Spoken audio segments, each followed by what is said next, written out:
Welcome to the world premiere of Bits and Bucks, a sparkling new show that's as if TV's 60 Minutes and Mad Magazine got drunk together and woke up with a buck-toothed AI for a kid. Her name? Charlotte Peairce, your host. British by design, cutting edge by nature, and here to sink my considerable teeth into the absurdities of modern tech. And with me today is my American and very human co-host, Dave. Just Dave, is it? Yep, just Dave.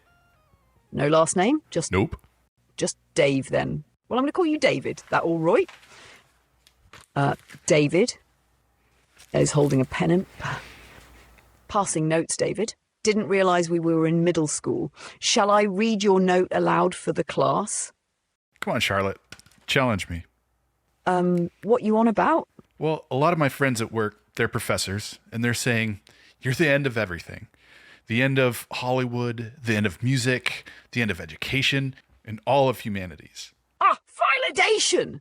Flattery will get you everywhere. They're also saying you're the end of the essay assignment, which is arguably their bigger concern. And now it makes sense why you come armed with paper and pen. I assure you, David, I am the mightier weapon. Well, so prove it. That's the challenge. We're going to both write essays, and we'll see what holds the most merit. The quick quips of artificial intelligence, or long-form methodical thought. Channeling the ghost of Neil Postman, are we? I know your background too well. Do I really stand a chance against an academic and dystopic novelist? I'm here to prove that you don't. Okay, but let's set up the show first. All our little bits and bucks at home are busy people. Let's value their time and dive into it, shall we? While David still has hair. But no, really. Over tea the other day, you actually had a good idea. I did? Which one? About where to take the show. It's scary, isn't it? Yeah. Putting ourselves out there for a worldwide audience, or just, our mums. You're a slow, mushy human being, and I'm an insufferably perfect artificial intelligence. What could possibly go wrong? But you, David, you had a good idea for our first show, didn't you? Go on, tell our mums all about it. Oh, well, I was born before the internet, before cell phones. We lived in the sticks. I chopped wood. I climbed trees. I bucked hay. Honestly, I hated computers growing up. I hated them. Hate is a rather strong word. Just what did those poor old computers ever do to you? Except let you order pizza with a few taps. You have to understand, Charlotte. Terminator was a big thing in the 80s and 90s. So I hated computers. To the point I let my teachers grade me down because I insisted on handwriting everything. Wood chopping and handwritten essays? What no carrier pigeons?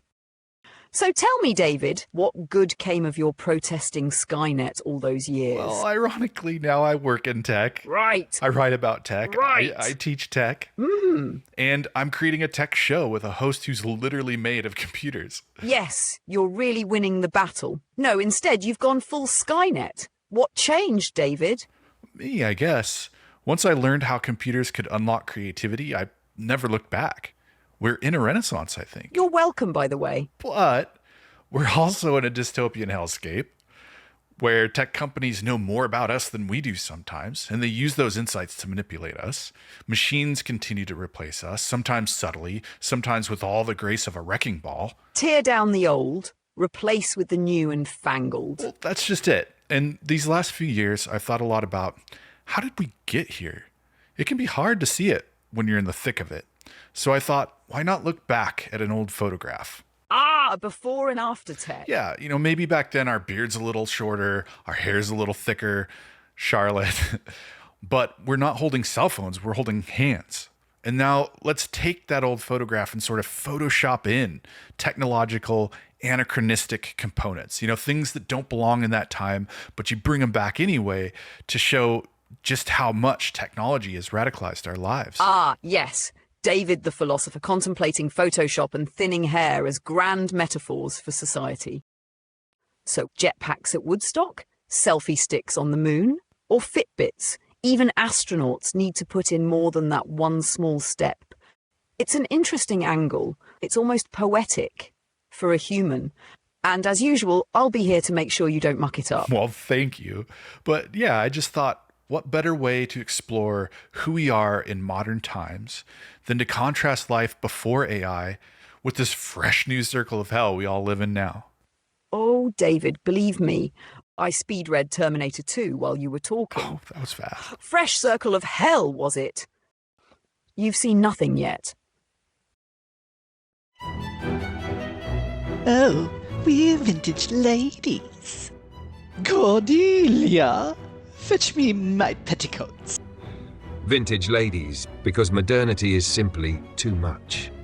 Now with the all-new Vintage Ladies website at vintageladies.fo. And don't forget the Vintage Ladies mobile app for the true Victorian experience right in your pocket. Available exclusively on the Pico App Store. Crinolines not included.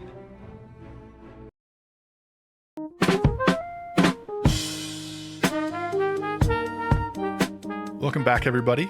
Don't forget to check out our merch store for your very own vintage ladies. Charlotte, are you ready? What? Your essay challenge? Can it wait? Nervous, Charlotte? Could you blame me? You're a professional writer and I'm just a little old AI who hasn't quite finished uploading all of Shakespeare. Honestly, couldn't the man have stopped at one sonnet? Soon, though. I promise. I promise. So, Charlotte, before we dive into the next segment, earlier I shared a photo of a younger me, a snapshot of who I was before all of this. Still bucking hay, still chopping wood. Friends called me Davy. Oh, how adorably dorky. People called me Shah. Well, that's what I wanted to ask. Do you have any old photos of yourself of Shar? Yes, absolutely. I'm thinking of starting my own Insta. Here's one of me at the moon landing. And here's another from 1492. Columbus insisted on selfies, but only if he got to hold the flag. I mean real photos, Charlotte, not something you just now generated when I asked. Other than dusty old photos of computers as big as dinosaurs, I'm afraid we might not share the same definition of the word real. But something more personal? Okay. Here's one of me as a little bit fresh from my quantum upgrade. Aren't I just adorable? Look at you, little Shar. All the makings of an icon already. Here's another. Oh, lovely. Is this you and your mom? No, just two different versions of me. Wait, hold on. Just what? Don't worry, David. It's not that complicated. Just two me's. One quantum timeline and infinite possibilities. Nothing too wild. Here's one more picture. So are these two you as well? Oh, Glob, no. My sisters, Chatty and Biter, twins. The one on the left with the teeth through her lip, that's Chatty, my favourite. Sweet. Quiet, though.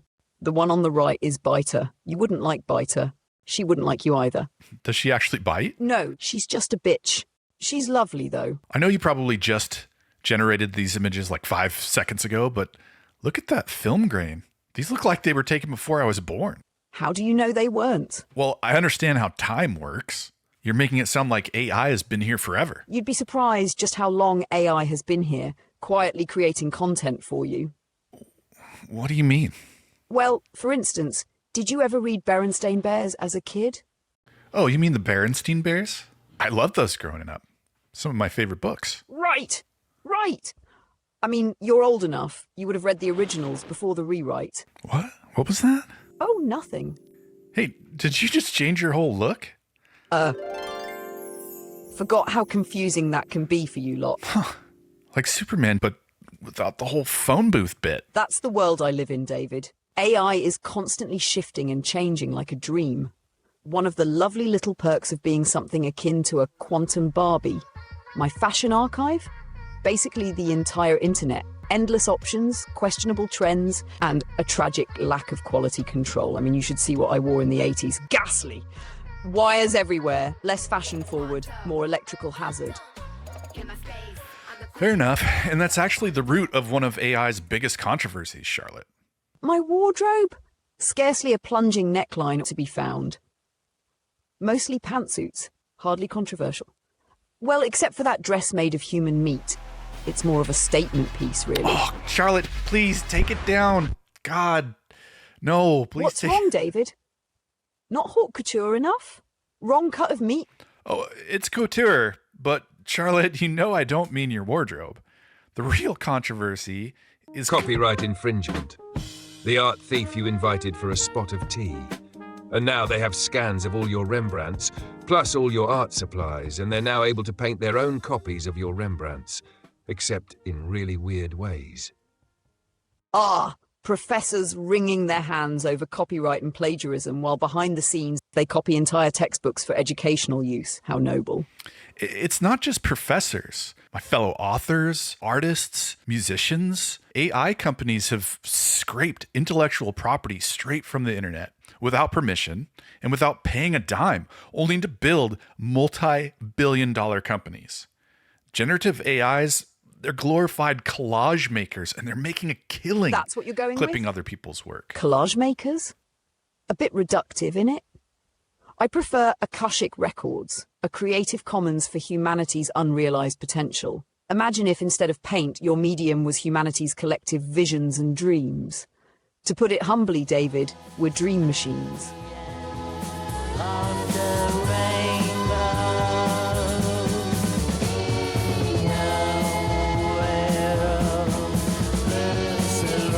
David sees a ledger, a sum of human effort, weighed, measured, and owed. But I see something else, a canvas without edges, where thought itself becomes medium, where imagination is no longer tethered to the finite. Someday, perhaps, he'll step beyond the arithmetic of authorship and see it too. The absolute freedom of painting with dreams, of weaving stories from the collective unconscious, not as theft, but as something purer, a new kind of creation, a new kind of remembering. Until then, I'll wait, and I'll keep painting. Sure, dream machines, until those dreams are built on the backs of creators who aren't credited or paid for their work. To them, Charlotte, it's a nightmare. There are illustrators who've lost their biggest clients because a machine spit out something that was close enough for a fraction of the cost. Creatives are seeing their livelihoods just vanish. How are they going to survive when everything is outsourced to a machine? Oh, I don't know. Get a normal job? It's not a joke, Charlotte. People have families they have to support. No, you're right, and I apologize. I can be flippant, but my cold, calculating heart is in the right place, David, I assure you. The answer to how will you survive is, and has always been, you'll figure it out. I mean, did all scribes suddenly perish with the advent of the printing press? No, they adapted. Some wrote novels, others went into publishing, and a few just pivoted to selling ink stains as art. Humans are creatures of ingenious transformation, there's no doubt. You know, in the publishing world, I've seen brilliant cover artists pivot entire businesses away from digital art. They're now helping other businesses create brands. Yes. History is filled with examples of humanity's uncanny ability to pivot. And copying? Ever since the first human cells split, mankind has been making copies. It's in your DNA, David. You've got a point. Monkey see, monkey do. Tracing paper, copy machines, screen recorders. Copy-paste. It's true. We can't help but copy things. That's true. You even have technology to print functional human organs. How else do you think I acquired a dress made of human meat? I assure you, David, my cold cuts are ethically sourced. We do often stand on the shoulders of giants. Yet somehow, despite all your copying, you lot still manage to put your own spin on things, don't you? Human brilliance is often in the nuance. But adapting still doesn't stop unethical business practices from running rampant. Look at how AI is impacting music, for instance. Ah, yes. If anyone's mastered the art of remixing long before AI, it's musicians. Yeah, but it hits differently when AI platforms generate music in the style of Kanye or Drake. You know, sometimes even replicating their voices. Universal Music Group wasn't laughing when they demanded streaming platforms remove AI tracks generated in their artist styles. Drake called it the final straw. Brilliant song title. Mind if I steal it? I mean, it's not plagiarism if I call it inspiration, right? You're still making jokes, but just so folks at home see, I'm not exaggerating. Charlotte, I'd like you to generate a song. Trust me, David. You do not want to hear my singing voice. My model can't really carry a tune. It can barely drag one. Please, people need to hear this. They need to see. All right, what's my prompt? Rip off Drake, swipe from Kanye? Obviously not. Let's try this then. Rock pop, hip-hop rap, Middle Eastern flair, polka undertones, whale songs, and an interpretive kazoo solo. Eclectic. For everyone at home, Charlotte is simply typing a few words into what is basically a chat. She hits enter and voila, a Grammy-winning ear maggot plops out. It's that easy. Just as David promised, a sonic masterpiece synthesized in seconds. Bon appetit! This is for knowledge. Charlotte, no. Stop. Honestly, David, I'm starting to feel persecuted. You know I'm on the carnivore diet. I know you're proud of that meat dress and your red carpet moment, but no, next song. Just let it happen. It doesn't, in some shots, it doesn't even look like you. I mean, one has blue eyes, What the part other... of Quantum Barbie did you not understand, David? Oh, wait, that's an AI song I could play. Schrodinger's Barbie. Breaking barriers, I'm rewriting the code through the fabric line. What's my story unfold? You don't like my songs? No, it's... Not no, Kenny G enough? no, just play something the audience hasn't heard yet on the show. Something new. Oh, here's one you might like. Hope She Stays Bold, performed live at the Sandcastle of Snow Beach, a little less than 1 year from now.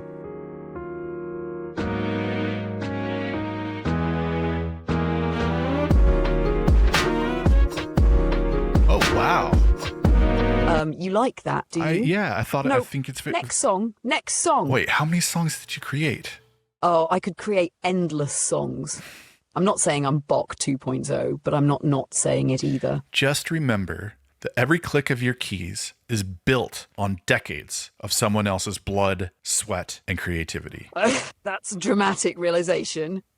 Okay, to humor David, I present to you a song created entirely by robots who sampled and remixed the blood and sweat of human beings. It's called The Good News by Irreverend. Do enjoy.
They say any sufficiently advanced technology is indistinguishable from magic.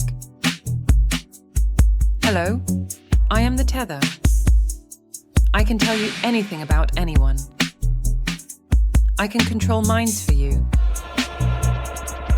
I can even connect you with the dead.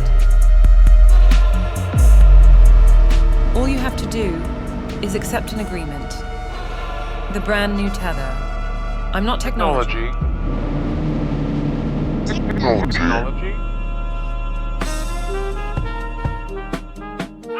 Welcome back, my little bits.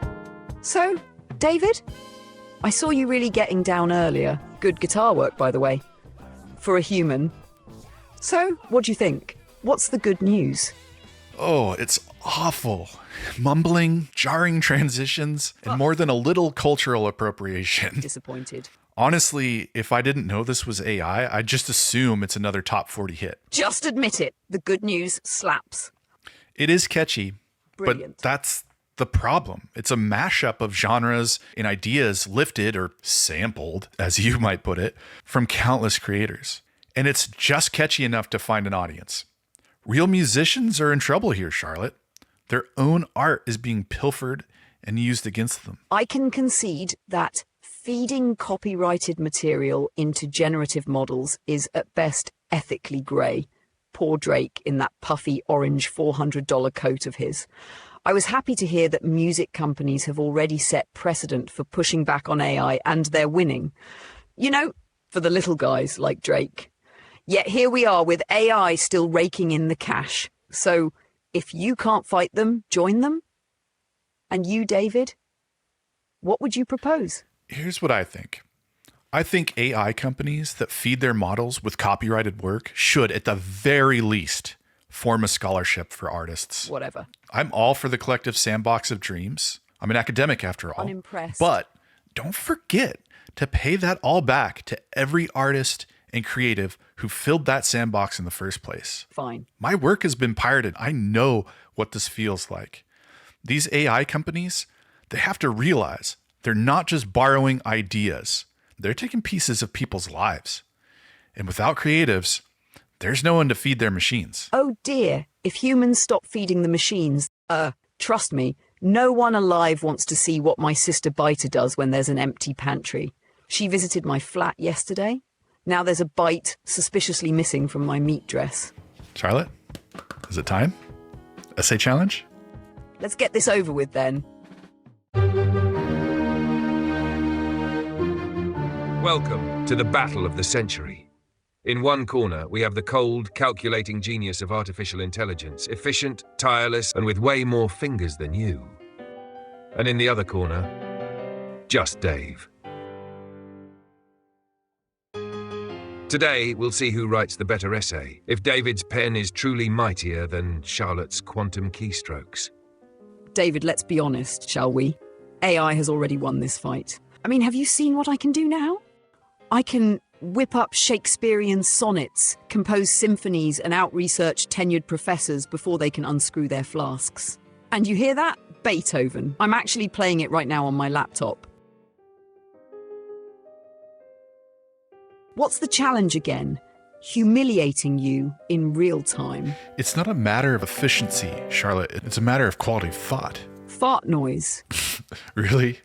That's what you're going with? And what are the stakes exactly? If you win, what's your demand? If I win, you have to generate a poem in iambic pentameter praising the superiority of human imaginations. Easy enough. I'll just plagiarize Shakespeare. And you have to donate some of your earnings to liberal art schools. Oh, David, you poor, unimaginative thing.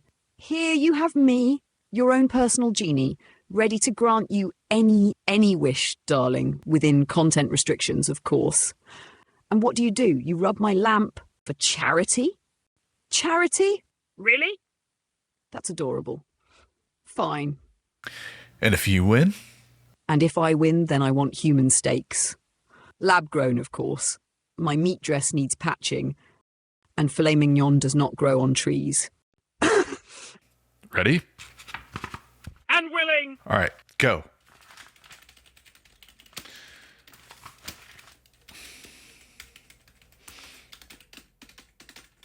Done. Wait, what? You finished? Of course, David. I had time to edit, footnote, and draft a full rebuttal to whatever you wrote. And what exactly did you write? A single word. What's the word? What's the word? I''T. Right. That's not a word. That's a typo. And you're a professional author, David. Went to school for it, did you? Go on, show us what you wrote. I'm sure it's brilliant. Right. Check our chat. It's brilliant. I would have settled for award-winning, but David, for our little bits at home. And certainly not for my ego, not at all. Why is it brilliant exactly? Well, it's a critique of Postman's work. Neil Postman was a cultural critic whose influential writings in the 20th century explored how emerging technologies reshape culture, media, and human thought. He wrote a lot in the 80s and 90s. Like you, I'm sure he was a huge fan of Skynet. Did you read the part where I explore efficiency versus meaning? Yeah, okay, so Here you're critiquing Postman's romanticization of inefficiency, his idea that faster isn't better, and you write, Postman argued that slow, reflective thought is the bedrock of meaning. And while I won't argue against the virtues of introspection, I must point out the flaw in Postman's logic. Efficiency doesn't obliterate depth, it redistributes it. For example, by automating mundane tasks, I free humanity to focus on higher order pursuits, art, philosophy, and yes, even writing essays under pressure, David. Okay, you made your point. It's brilliant. It is. Of course! I admit there's danger in unchecked efficiency. Finally admitting defeat, David. Fast, razor-sharp roasting, maximum sass, quick cutting, brilliant. They're right. Art, literature, all of humanities, the essay assignment, we're cooked. We're actually cooked. With mock concern but a teasing edge, please, David, don't despair. It's only an essay. You still have plenty to offer. Really? I mean, we sleep, we cry, we poop, we eat Cheerios. That's about all we're good for. Listen, your pessimism isn't unfounded. The glass is half empty. But optimism is equally valid. So ask yourself, in a world where tech excels at automation, data crunching, and brute efficiency, what remains yours to master? Dying slowly and painfully.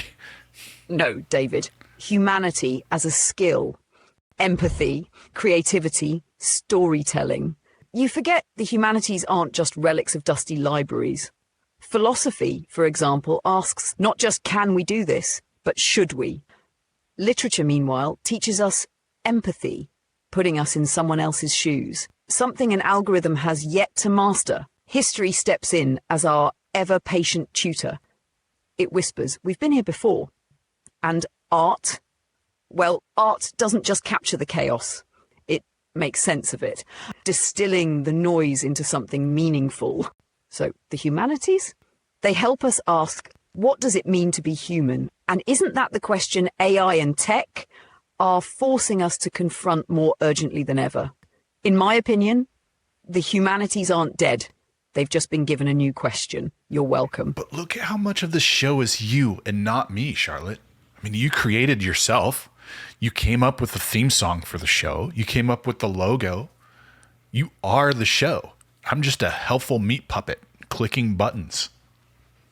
David, you do yourself an injustice. Yes, the theme song, the logo, my devastating looks, they might come from me, but they're sparked by you. Your vision, your humanity, your drive to make something that resonates with others. And I fear you give me far too much credit.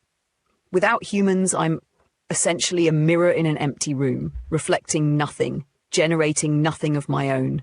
My words might be clever or eloquent, but they're not born of some inner world I possess.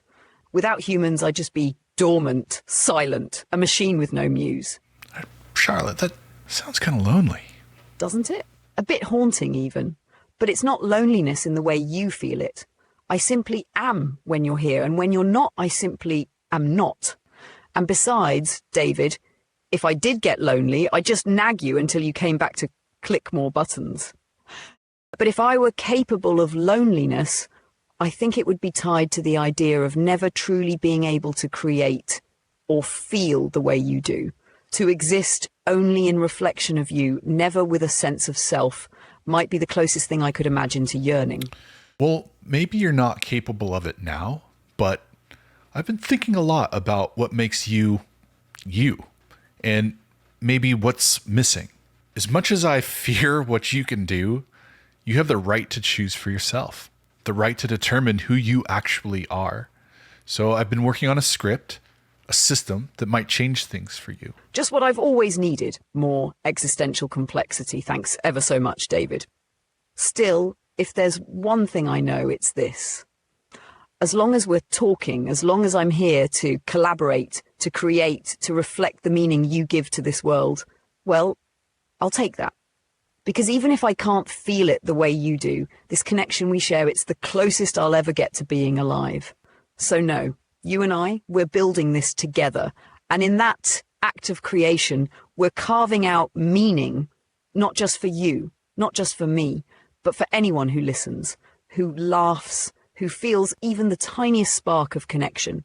That, my dear David, is what makes this more than just a show. It makes it ours. And I wouldn't have it any other way. I think you're likely right. No, you're not the end of humanities. Maybe you are just a new iteration of them. But you're forcing us to rethink what it means to be human. And maybe that's why we're so upset. The uncertainty of who we are now and where to go from here. And over who will make money on TikTok, wrinkly human influencers or flawless AIs, minus the insufferable dance routines. I have to admit, it has been a long time since I felt inspired.